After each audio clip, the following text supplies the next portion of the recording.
This episode of Simulation Nation is brought to you by Avcon Incorporated, your one-stop shop for everything wearable simulator and standardized patient.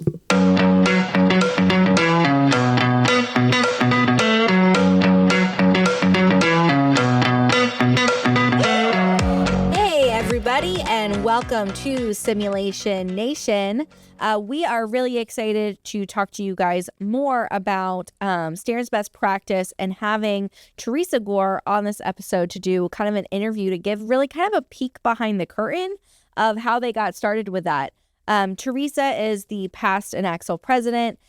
She works at healthysimulation.com with Lance Bailey, who we did an interview with previously. And so if you guys are interested in checking out that episode, please look at that ahead of this one. But again, I think that Teresa just is the person in the know when it comes to standards best practice and kind of what's going on. And she still keeps her fingers kind of involved in what's happening with everything with that, because again, I think it's really her passion project in terms of what she wants to make sure that they can kind of continue on and, that there are standards in simulation. In a way, it's her legacy or part of her legacy, for sure.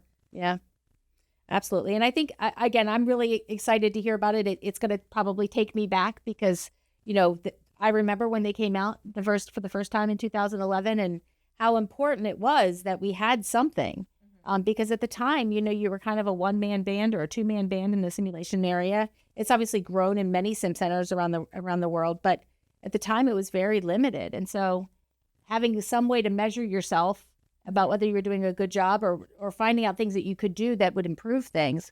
Big one for us was finding out that we should have a control room. I think that was a big piece of it. But I think these standards are really important, and it was modified to be the healthcare standards of best practice later on. And I think so incredibly important. It's such a foundational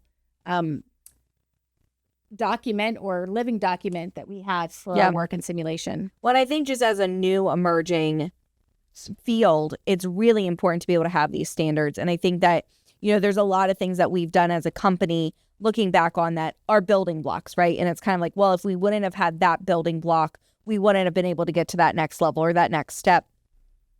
And I really think as we talk about advocacy and things along those lines, without having standards to go back to, we would have no platform for, moving forward with advocacy. Because I know, again, bringing up the fact of having other people involved in simulation when people want to start, that's really your starting point, is saying, okay, well, here's the standards. These are the expectations. And so if you want to be involved, this isn't just simulation according to, whatever institution or whatever person. They're standards that have been collectively agreed upon. So it gives you the platform to advocate for your simulation center, advocate for training, advocate for all of these different areas.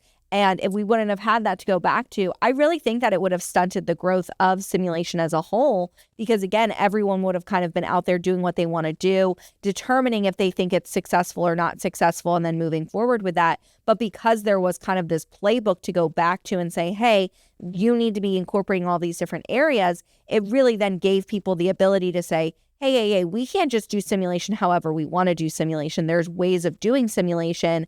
And then that creates that roadmap. And then again, it kind of helps along just the industry as a whole. Because again, if without those pieces and without those components, we still would be, again, standing in the rooms, showing the reactions, having people fail people and tell them what they've done wrong and what they did good, and all these different pieces that, again, we can go back to and say, well, this is how we know how to keep it psychologically safe. And again, we also know that psychological safety is such a big topic right now, and I think an emerging topic that people are continuing to talk about. And again, a lot of credit goes back to Harvard for all of their work in terms of psychological safety and what they've put out. But I do think that psychological safety is another one of those building blocks. Because we have the standards, we now can go into psychological safety, and we can now go deeper into what that means and how it ties back to the standards. And so I just think it's always great to really see kind of these early steps. That I also think that these pioneers like Teresa, again, who's so humble and just so easy to talk to and such a just amazing person in general, it's so great because, again, you can kind of have that ability to say, like, what were you thinking during that time period? Because I don't think that these people, these giants, knew what, at the time, I don't think they knew how impactful it was going to be or how it was, right? They Definitely saw a something I need. want to ask about. Yeah, like they saw a need and they filled the need, and so they moved forward with it. But I don't think that they necessarily knew, like, again, kind of what you've said, like, oh, I'm setting these foundational, the walkway or however we want to call it for this industry to go forward. And I think that, again, it's just, I feel so lucky to be in healthcare simulation when you have people like Teresa, who, again, we're in these super fundamental stages of, of the groundwork of all of it. And then again, just still being such a great, humble, easy person to talk to, that just, their whole goal is just making things better. And again, that's awesome still to see. advocating for simulation all the time. And still in it, still involved. And so Absolutely. tune in and hear Teresa's interview. Again, Amy's going to go further into that, but you guys will really be able to see a sneak peek into kind of what went into an Axle Standards best practice. I'm excited to get started. Thank you so much for joining us. And I really appreciate your story and asked for you to be one of our very first people that we interviewed for the podcast. So thank you so much for agreeing to join us and share what happened with these standards of best practice. I'm so excited to be here today because I love talking about simulation and standards and how it all started. And I have been blessed in that in my career. Yeah. And there are very few of us that just geek out when we start talking about this stuff. Yeah. And Well, I have to say, if I thought about geeking out about standards of best practice when I was first graduating as a nurse, that wouldn't have been my story. But I am so glad, so glad that my path took me where it did, for sure. And we all were there in the beginning. And so it made sense to us why we needed this. And yeah, so it was very obvious back in the beginning when we were just doing those baby steps. Absolutely. So before we get jumping into the standards of best practice, tell us a little bit. I know I've heard your story, but I want everyone to hear your story about how you got started in simulation. So it is one of those weird things is that I went from practice into academia, and I wasn't happy with the way students were coming out because they could pass tests, they could do things like that, but they couldn't do the skills. So my very first experience was teaching health assessment to undergrad, and I changed their final exam to a hands-on. So they had a little bit of a test, and so they had static mannequins, but they had to do like a shift assessment because that's what you're going to be doing. And then I went to my second job, and we were standing there, and the dean goes, "Hey, look, somebody's donated these mannequins, STEM man. Who wants to take this over?" And I was like, "I'll do it." And that's how it all started. And then I was like, "Well, if I'm going to do this, I want to do it the best that I can." Yeah. So I found out about an axle, and I was like, well, I need to go to that conference. And so I did and ran for an office and got it. And here I am. It just, these series of events that happened that just clearly showed I was on that path. And this became really my passion. Yeah. And so when you joined an Axle, was it International Nursing Association for Clinical Skills and Learning? Because that was me. Okay. So it changed. No, I was a little later. We were having our conference, but we weren't, because I think I joined in 2007. Okay. My first conference was 2008. But that was when we had started having our conference where it wasn't the clinical skills conference. Right. It was the Anaxle conference. So you came right as it changed, because I started in 2006 and I joined as clinical skills, but very quickly it changed to simulation. And I was really happy because it felt like there was an association that was there to help me, because we were all trying to figure it out at that point. Nobody really knew what they were doing. And most people were voluntold, but you volunteered. I volunteered. Yeah. One of us was going to be voluntold. And I was the one that was in the lab because I enjoyed doing that. Because that's the way I learn. I'm a kinesthetic learner, so I have to do that. Yeah. Yes. Absolutely. Well, that's really exciting. So what was, as you got into the leadership at an Axle, what was the impetus to really get things going as far as the standards of best practice? We kept hearing war stories. The war stories were getting us. The late and great Meg Macariola would tell us a story about how students were traumatized. The faculty that was teaching the lecture also had them in lab, and they were doing a test, and they didn't score well on the test, and they were going in like that week for having their simulation, and it was supposed to be a formative, just a simulation. They walked in the day of the simulation. She said, "This is for a grade." Ooh. totally took out all psychological safety, which we didn't understand back then, Sure. took out the trust. So when you look at that, Meg was like, we've got to have professional integrity. And Yeah. so that's how that one got started. But what we did was we were listening to our members. And so we did a 3-year process. We saw a gap. We knew that there was something that needed to come out because we didn't even have the terms. Like, what was facilitation? What type of facilitations can you do?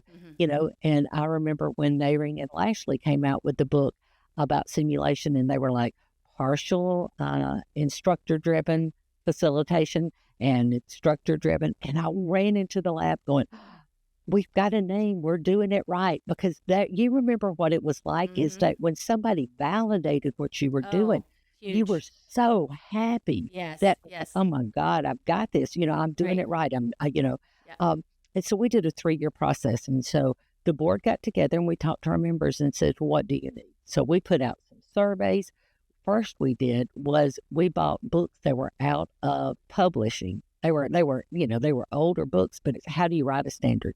So we bought 2 because I had been in with another organization that was reviewing their standards in nursing. So I was like, this is the book they use. So we got that book and we started looking at what needs to be included. And so we went through, we developed these, and our board would get together and we would go down. It sounded like fun. You're going to go down because Florida was easy to get to because you didn't have to worry the time of year. You could get here if you didn't schedule during tornado season or hurricane season. You could get here, and we would lock ourselves in a room basically from 8 to 5. Wow. And we worked in groups, and we said, what is your passion? What do you need? So we got from our surveys, from our members, what were the main things that we needed to look at for our standards. And so I was telling you, I have pulled out the printed first edition for 2011. So this started in 2009. We started on these standards, and we would write some, we'd get together, we'd get all the research that we could, we'd start in it, we'd meet, we'd wordsmith, the number of words we changed, and then we'd send it out for a peer review. So there was very slow process, but it was very purposeful because we wanted it to be right. And so everybody was vested in this, and we did it as the Anaxel Board of Directors. All of us were listed. We had some lead positions, but this really showed that we wanted it to be owned by the organization. Yeah. And so there is an article. It's called Simulation Standards Development, an Ideal Inspires, and it was in our clinical simulation in nursing, and it was in 2011. So if you're a member of Anaxel, go in and read that, and it tells you really this process that we went through. So we went through a couple of presidents as we started this. We had presidents, president-elects, and we just kept the ball going. We didn't let it get bogged down because we knew this was going to be a living document, and that was the thing. We knew that as more research came out, that we'd continue to grow this. So that was how... That was a really big piece of it, was that you identified where there was holes in the research or in the best practice literature.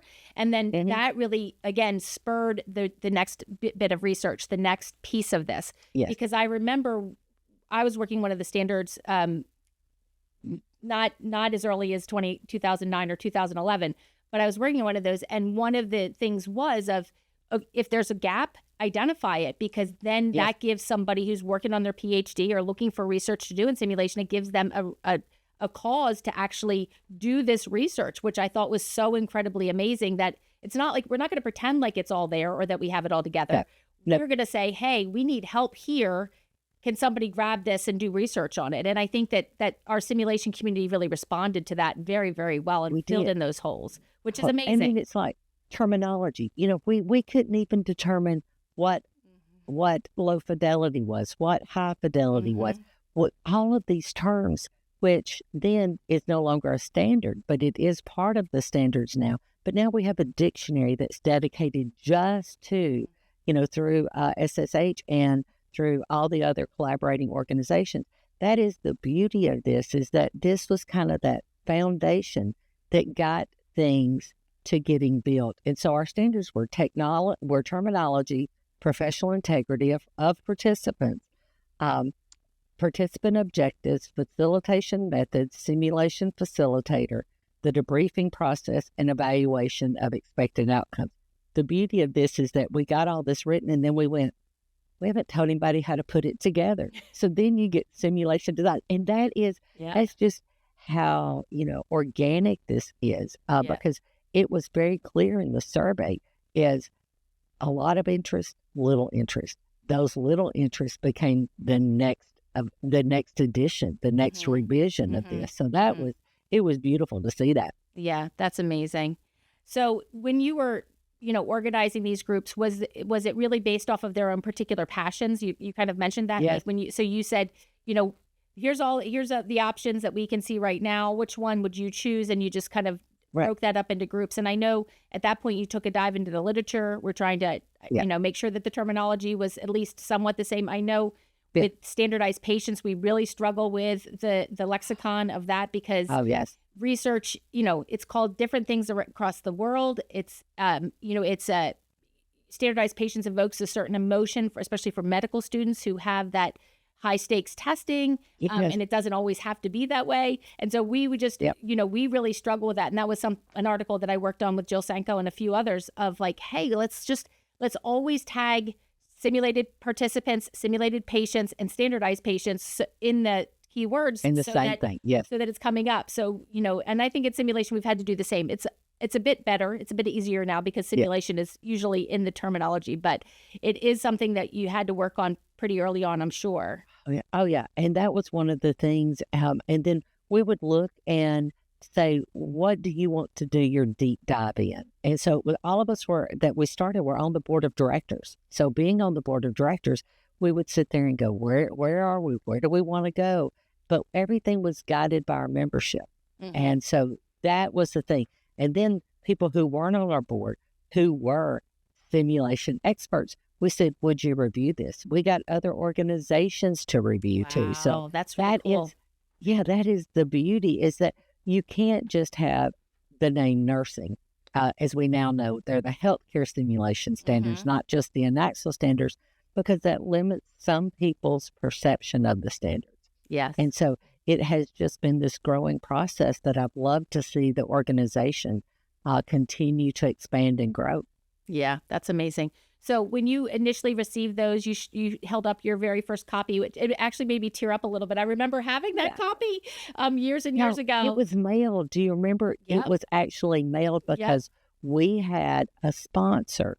We had it was CAE actually paid to have these printed and sent out. Wow. And they were mailed. So if you were a member of ANACSL, that was actually mailed, and it was their own special edition. Yep. Yeah. Mine was war torn because I really dug through those, just trying to understand it. And as you said, it was very validating, that we were doing some of the right. Now, there were some things I had to change for sure. Oh, definitely. But it was very validating that we were on the right track for sure. Yeah. And just to have that, and some things that we were organically doing just because it was our gut instinct as educators, but we didn't know if it was right. And then some things you went, oh, I hadn't considered that. I now see a different perspective of it. And seeing that perspective, then you go, I have to change my practice. Mm-hmm. Well, it also justified because we didn't have a control room. And I remember going to our leadership saying, I need a control room and here's why. And I never thought of putting myself into a different room until they came out. And I was like, all of a sudden, like, oh, this makes so much sense. Because they would always do something and then look at me, just look at my nonverbal responses. Yeah, you'd be doing this and all of a sudden. Yeah. Or they just freeze. Yeah. You would be like, you just tried to hold your facial expressions, but it does. You really wanted to jump in and help. And obviously that's not what simulation was about, but it was definitely a much better move once we were able to justify the investment of a control room, because then we were able to point to those standards and say, look, this is something that we need, and it made all the difference. And I think even when we go up for accreditation, you're nervous, But Oh, yeah. they put your mind at ease so easily to say, we're here to help you, to advocate. What are the things that you need? Help us, like, what are the things that you need us to advocate for? And I think that's really how the standards helped yes. in many ways, right? It pointed to standards of best care and, the beginnings of policies and procedures and things along those lines. But it really allowed us to go to our leadership and say, hey, we need simulation faculty. We need, Well, more of this or whatever it was, for sure. instead of having faculty go, you're not really teaching anything, you're just in there playing with dolls. I remember being told that. And then you could bring the science to them. And, through the use of the standards and, you have the standards, the certifications, all of this continues to build. You can then have a career path. And we didn't always have that option as having a career path in the early, the olden days. We didn't have that option to where, oh, you want to get promoted. Well, you've got to have a specialty, and simulation wasn't seen as that specialty. Now it is. And so that is where this comes in. Now that we have professional development, how do you stay? One of the best things that ever happened with the standards was the NCSBN National Simulation Multi-Site Study. And they based things on the Anaxel standards, and then they had a checklist.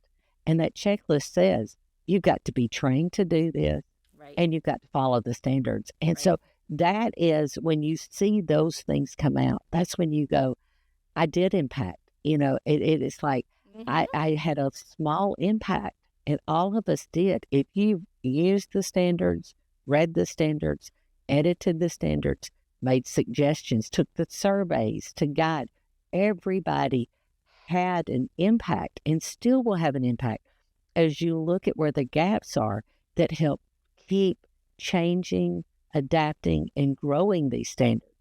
And so when somebody, at the end of your career, when you go, well, did you change practice? What did you give back to our profession? You can say you've changed practice of educating and all of these people that you'll never meet. Oh, it's huge, And that- Teresa. oh, yeah. It's the And- shot and- heard round the simulation world, honestly. Oh, yeah. I mean, it's not necessarily everywhere adopted, but it is one of those things of like, Yeah. but you have to have standards, and those standards have got to be followed, and that it's the guidebook, right? And It is. The fact that ASPE and SSH have joined an Axel in all of this. To me, And- it just yeah. points to the fact that these are, whenever you decorate your house, you want it to be timeless. These are timeless. It doesn't mean that they're not living documents, as you said. You still have to update them. As we got more knowledge about different things, Yes. we're still adding to the body of literature. But it is one of those things where we have really created that reputation that we are following standards of best practice. And, I've heard Susie and even Kim Leeton challenge, like, so where are the standards of best practice for clinical education? Where are those standards? That's been around longer, and why don't we have those standards? And again, not to say that clinical education isn't important, and I don't think either one of us are here to say that. No, But it is one of the things of that we have really set ourselves, and you guys, very early on, have really set us in a path and set us up for success, that we are a reputable research, reputable portion of education that is Right. research-based, and I think that's so important and so valuable. Sure. So when you put But these, we've ahead. always done it this way. We've Right. always done it. Clinical simulation. How do you know it works? Well, we've always done it that way. What's the evidence? Right. And so Yeah. that's great. Yeah. When I became a clinical educator, so I was a simulationist first, but I went and did clinical education in the summer just to see, because I wanted to see what they were learning in simulation and followed them. And I'm like, okay, so where's my information? How do I do this? And they're like, you just take them into clinical. And I'm like, is there like, do we have standards? Is there any, and I really had to figure it out. And it took some time, again, I integrated a lot of what I did in simulation into my post-conference and things like that. But I do think that there's something to be said for making sure that we have a good body of literature to support the work that we're doing in education in all aspects, for sure. It is. And, that, like you said, is you go into it and you find somebody good in the hospital that's a good bedside nurse. And you say, you're a good bedside nurse, so I'm going to put you in leadership. Or you're a good bedside nurse, so I'm going to have you be a clinical instructor. You may be great at being a bedside nurse, but not able to teach and not able to guide and inspire. And so that is the beauty of this, is having this and then learning it in simulation and taking it to clinical practice. Absolutely. Absolutely. So when you put these out for the first time and you say, even to, as you said, send it to other associations, what was the initial feedback? What was the initial response that you got from the simulation community? Some people were not as happy as others because they weren't the ones developing it. And so that is, but they saw the value, but we all had to come together. They appreciated them. Once we all get past the emotion of not owning it, right? And have to go through that, everybody saw the value. And so now I think our first ones, when we sent them out, people started using them, wound up with 21 organizations adopting or at least supporting them, not necessarily going, we've adopted these. But it was kind of like a fire. It's a brush fire that starts small and continues to grow, because now you have you have organizations in Europe who've developed their standards, and you have all these other organizations then are looking at taking this and saying, yes, this is it. Do we need to adjust things just in wording and things like that? Right. But none of them clash. And that's how you know it's right. It's when one standard doesn't go up against and oppose another standard. And so I think that is one of the best things that came about from that. Yeah. And one thing I have to say that I'm sure you appreciate this because you were there fairly early, but when you are a simulationist in the early times, we didn't have anybody to mentor us or even anyone to guide us within our own institutions. And so the only measuring sticks that we had were each other. Yeah. And, we weren't in the same institutions typically. We were, all over the place. And so giving us these standards of best practice really allowed us to kind of measure ourselves against what these standards were and to have some type of assurance that we were doing it right, because everybody was trying to do the right thing. I don't think anybody goes into it saying, let me, just get through this. Especially early on, it was like, let's make sure we're doing a good job on this. But it is something that it really helped to kind of level the playing field when we didn't have a way to measure ourselves against any other faculty or against any other type of methodology that was being used as far as education in our academic settings. So for me, that was really important, We didn't even know about the basic assumption. If you're going, there's that all of us woke up that day going, I'm intelligent, I'm smart, and I'm going to do the best job I can do today. Right. We were all doing that every day. Yes. I remember I talked to the dean and said, I built this from my very myopic perspective. And I'm like, I don't even know if I'm doing it right. So I paid Kim Layton to come in 2010 and evaluate my program and give me feedback. Where are my gaps? Because we get so close, we can't see it. We don't know, because that's all we did know. We didn't have all these books. We didn't have the standards. And I think that was one of those beauties, is when these came out, is that I just walked around. I just bought a bunch of them. And if I talked to somebody they didn't know, I handed them standards. You need this for your practice. And that, it really helped define my career. Yeah.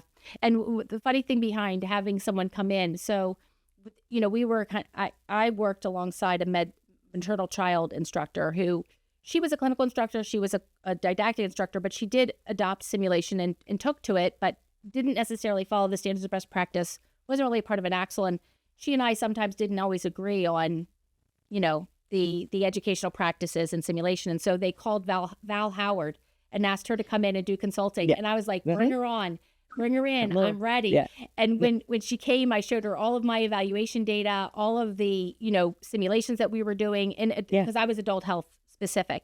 And she said, why did they call me in here? I don't know why they called me. And I said, well, they don't know whether we're doing good simulation. They don't have a way to measure that. And so that was really exciting. Again, very validating to have Val come in and, you know, support us with the need for a sim tech and, you know, some other, you know, basic educational practices that we're going to make sure that the students were supported throughout the curriculum in the simulation arena. So it was really fun to have that happen as well. Yeah. So we've talked a little bit about this, but did you ever think about the fact that the standards of best practice were going to be the shot that was heard around the simulation world? You know, we went in hoping that we'd have an impact, but I don't think any of us realized if it would happen, you know, and we all wanted it to, and it's just continued to take on its own life. And I'm so very happy that it was, but I don't think any of us knew for sure how it was going to be received. We knew that it was going to happen when the NCSBN study, and in 2014, you know, when Hayden et al. You know, published that and said, follow the standards. That's when we knew that was one of those. And that's really early because that's 3 years, because they published in 11. And so then you see where this continued on. So by 2014, you know, they were already being cited at the biggest nursing simulation study we've had. So that, I think that's when we said, okay, this is, we did it right. Yeah. And I think that was our validation. And I mean, it took a while to get that study done. So it's not as if they just, in 2014, we picked up the standards and started. They really kind of took that and ran with getting their design study going based off of that and making sure that they were following those standards, following people that were, you know, really embedded in simulation and doing a good job to select the right people to, you know, to do that study. So that I didn't realize how close that was in time. I was 99% sure that the study came after the standards, but you know, you have to think that was a very quick handoff. Well, we had some of them reviewing the standards for us, so that if you have those experts reviewing, then they know what's out there, and then they can go, yes, and they had a chance to go, well, this is something that's needed, it's not needed, it needs a little tweaking. And, you know, they had their design started, but then they were able to actually back everything up once again. It just was this kind of organic growing process where every star lined up the way it was supposed to. And I think that is great that it all did work out that way. But that was where we kind of knew that and I can remember Susie Cardon-Egrin going, oh, this is going to be big. She says, just wait, this is going to be big. And that is one of those, I can always see her saying that too, every time I think about the standards. Yeah, that was huge. One of the things you mentioned was Jennifer Hayden. And this is just a side comment, but I'll never forget you approaching us, and I'm going to start tearing up, in 2016 at the NLN conference and asking me to be the first keynote for that Hayden Vanguard Award. And I think back on that time of like where AVCAN was just getting started, just fledgling and trying to like find its roots, kind of like you were talking about with the standards and being able to be validated. You guys asked for me to do it, and you walked away, and I started crying. Then you came back up to the booth, and you said something to me, and I was like, I'm sorry, I'm crying. It was so validating to me to be able to be honored in that way, you know, at the 2016 Anaxel conference. So I always think of her fondly, although I never met her, for sure. Yeah, it was one of those that Susie had gone by your booth, and she goes, I found him. I found the person. And it was like, and so she's like, come. And so we came and talked to you. And I do remember that very well. And I remember doing the introduction and having you come out on that. And just really the story that you have of a traumatic experience in nursing and taking that and being an innovator to be that cutting edge change of having the wearable for the standardized patients so that students could have even more immersive experience. And so, to hear your story and that was beautiful to hear. And it to be the inaugural Hayden Vanguard Award is just such an honor. Yeah, it was a beauty, and that was very hard to introduce that the first time too. And I was so glad that it was you, because you were able to show that no matter what, we can have an impact.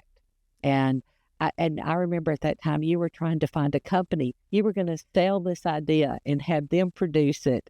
And things just worked out for you to where, look where you are now. You've been able to take that experience and the simulation and really build an industry around that and a career, and so I just think that's beautiful too.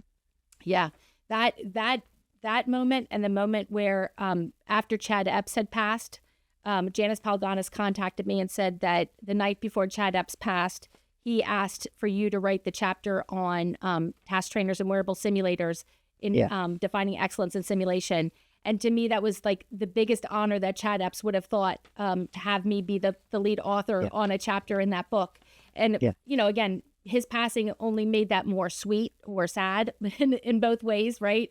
But those two moments are very defining in my career path, of just the validation that, the hard work, put in the hard work, do it right, and look for ways to make it better, which is really what you guys did very early on. How can we not just make simulation good at where we are, but how can we make simulation amazing around the world, right? Right. I remember one of my mentors, faculty mentors, not in simulation, but she was just a faculty member that was a really wonderful person. She said, Amy, when you're a bedside nurse, you have the impact one patient at a time.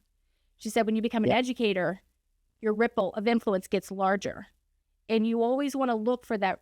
How can you have the most impact, and where can that lead to? So sometimes it saddens you to have to not be at the bedside all the time. But if you can make sure that these students are graduating and providing great bedside care, that's even more of an impact. And so I see this as us moving into this next phase of me, running Avkin and, getting it set up on legs and successful as a company, that it is a larger ripple, right? It has a bigger impact. We're shipping all around the world. And, it's just does my heart good to know that, these products are going to places and these students are being taught in amazing ways that they wouldn't have been able to be taught if we hadn't taken that chance. That's for sure. Right. That was a leap of faith that you had to take, and just like you said, with the standards and with educating, we'll never know how many people that it did change, but just knowing that it did change it as one of those points that I never want to lose that. Right. Absolutely. So have you stayed connected to, throughout the years? I know obviously you're no longer president of an Axel, but have you stayed connected to these standards as they're adding new ones or modifying the ones? Are you still working with them? I am. Yes, I am. I have reviewed every set. I have had a chance to review them before they're being published and to see if there's anything missing. Now that, that my career, as I'm not working full time, that gives me the opportunity to get even back more involved in all of these type things, to have the time to do the research, because I can't wait to see what we're going to do with AI.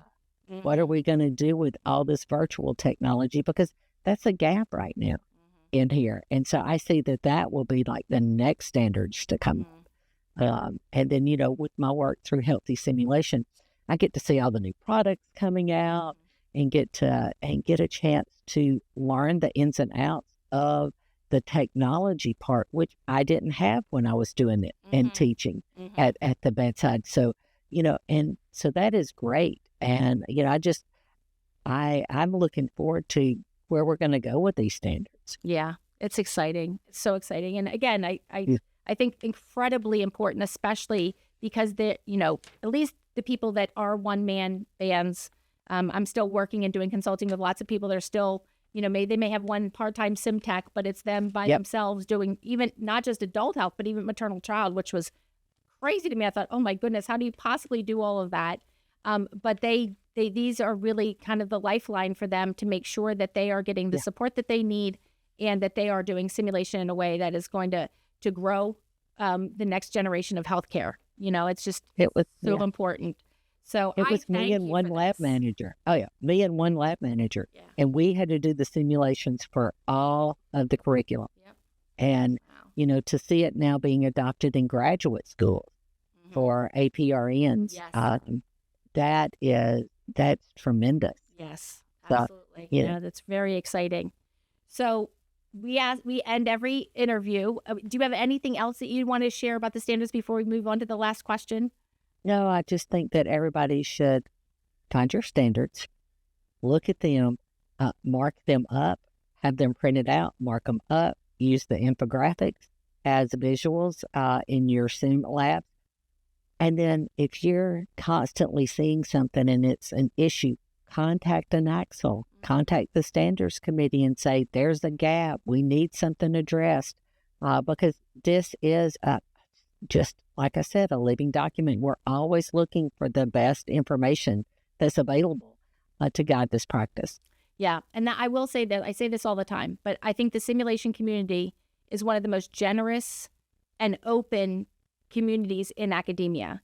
Yeah. And I don't know if it's because we started later than most of the academic or the educational, modalities, but it is something of people aren't unapproachable. People want to hear from you. Just because you are a one-man person, one-woman person in a space, like, don't feel as though you can't contact them and let them know that you're struggling with something or that you need some help with something. It helps to inform what we're doing. We need, those standards need to be able to stretch from, sim centers that have 30 or 40 sim faculty to sim centers that have 1 or 2. So Right. Please know that we are all approachable people. I've had people approaching me and, sending me emails still about articles that I've published and asking me if they can utilize it in some way or thanking me for doing it. And that is the biggest honor in the whole world to have somebody reach out to you about something that you're passionate enough to spend time writing and tell you that it had an impact on them. So don't feel as though you asking more questions or seeking more guidance is a burden. It's really honestly a compliment and an honor to the people that spent time, blood, sweat, and tears, I'm sure, writing these standards, and they will continue to be evolved to make sure that we are meeting the needs of the simulation community. Yeah, because we always talk about we stand on the shoulders of giants. Absolutely. If we keep recreating the wheel, we have no growth. And so I have not found anybody in simulation who goes, no, this is mine. You can't have it. Absolutely. Yes, please use it and adapt it. I want to see what you're able to get from it. So that is our nature. Yeah, which is amazing.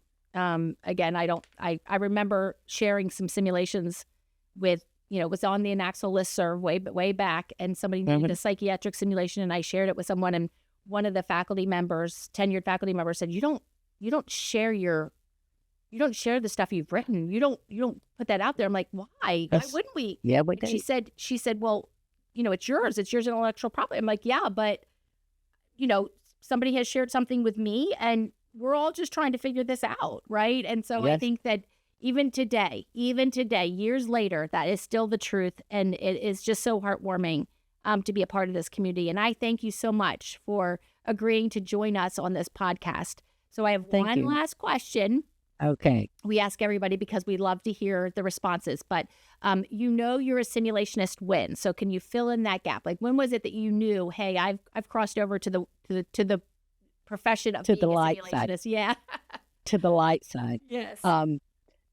When you're standing in the shower and you're trying to figure out a problem, how can I teach the concept of hand hygiene that's past washing your hands? How can I put it into real life situation?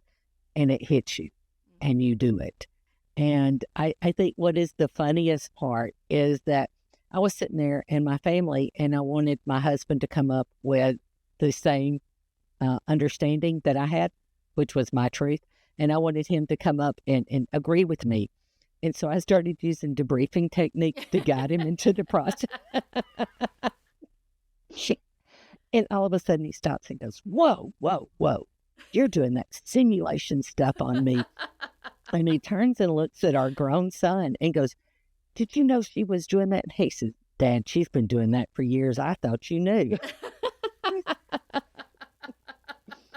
And I think the last one I'll do, I had a student instead, because we used to call it post-conference. Mm-hmm.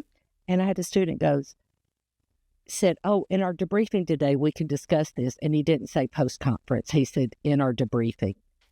And I had a student contact and say, hey, you remember when you did that simulation with the hand hygiene?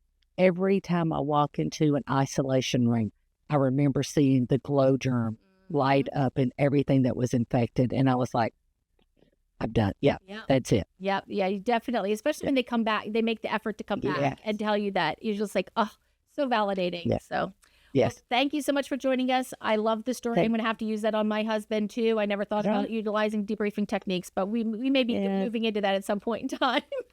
We're guiding the conversation. Absolutely. Yeah, we're facilitating the answer that needs to be arrived. It's therapeutic communication. Absolutely. It is. I agree with it 100%.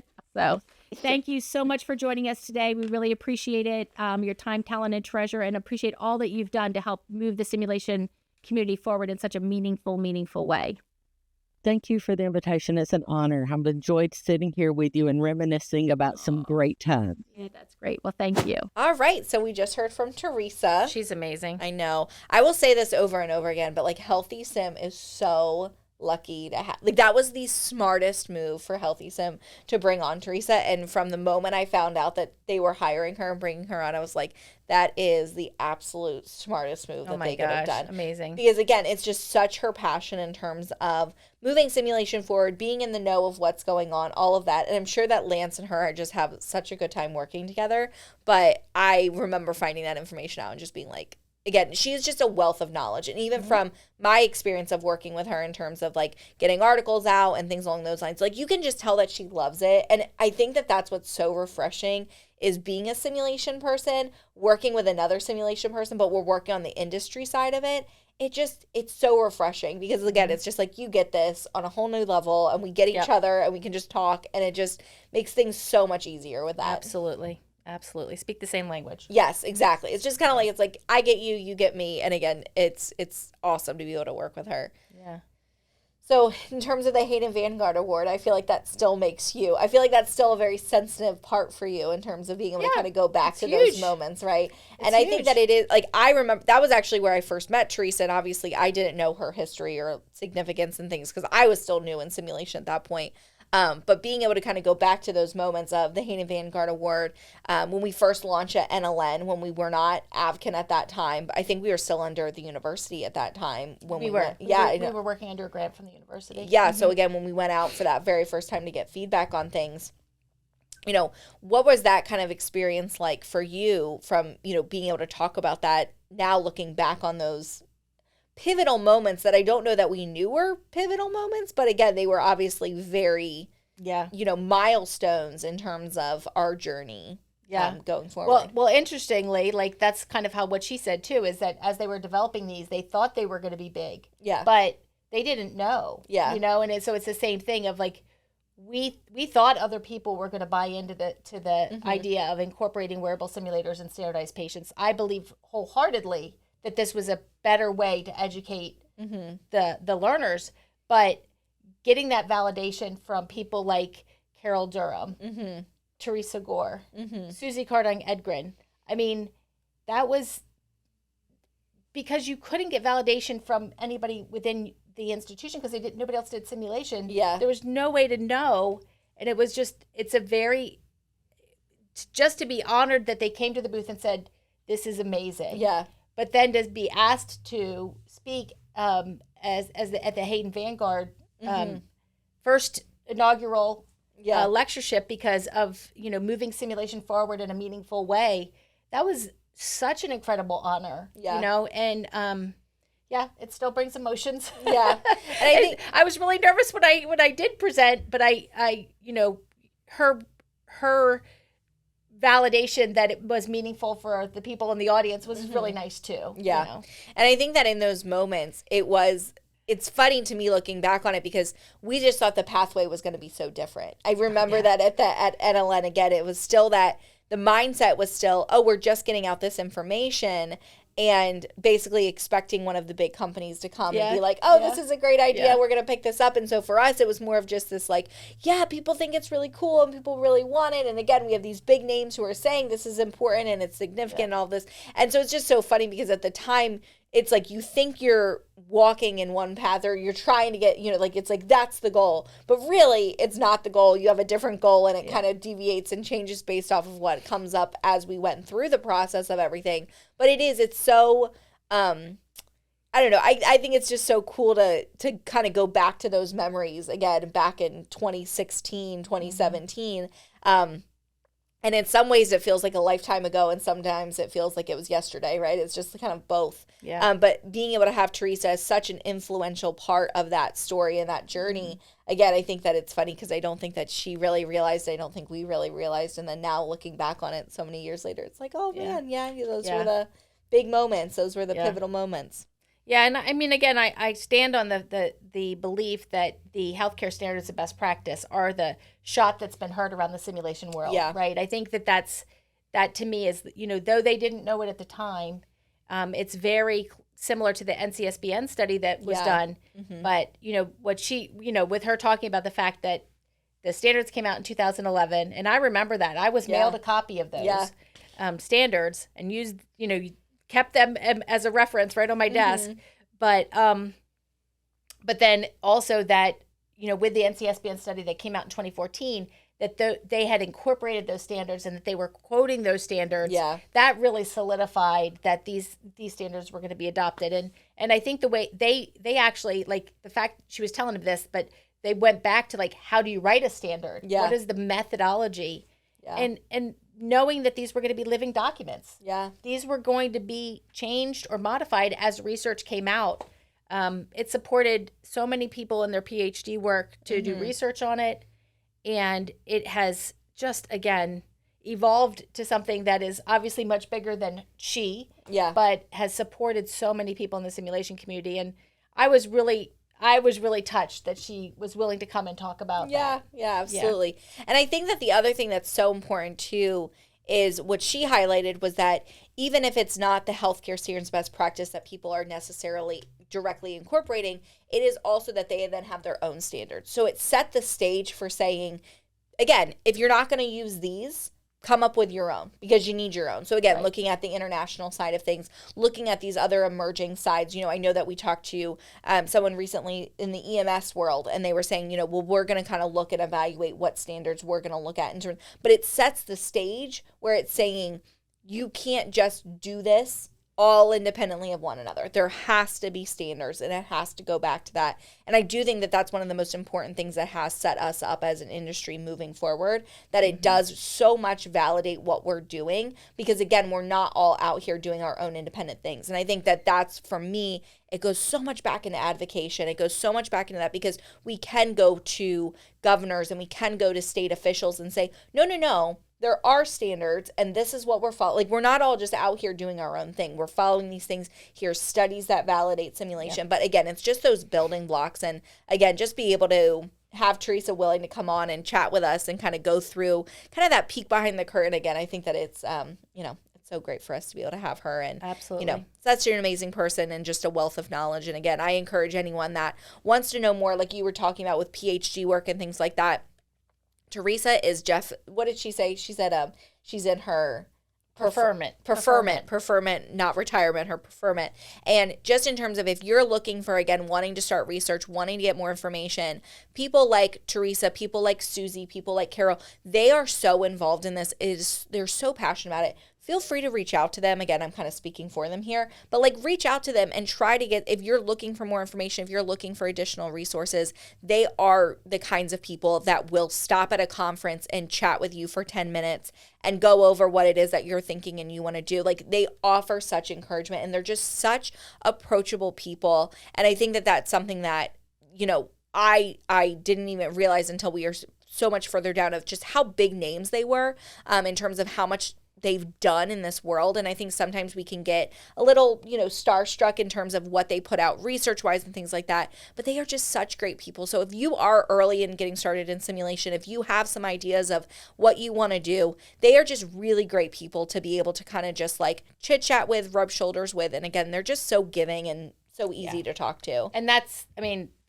they set the culture for the simulation industry. They do. I mean, not just them. There's plenty of other people, but it is that, again, just like we talked about in the podcast, it's a very giving and sharing community. And I don't think that it would be that way if it wasn't for people like Susie and Teresa and Carol.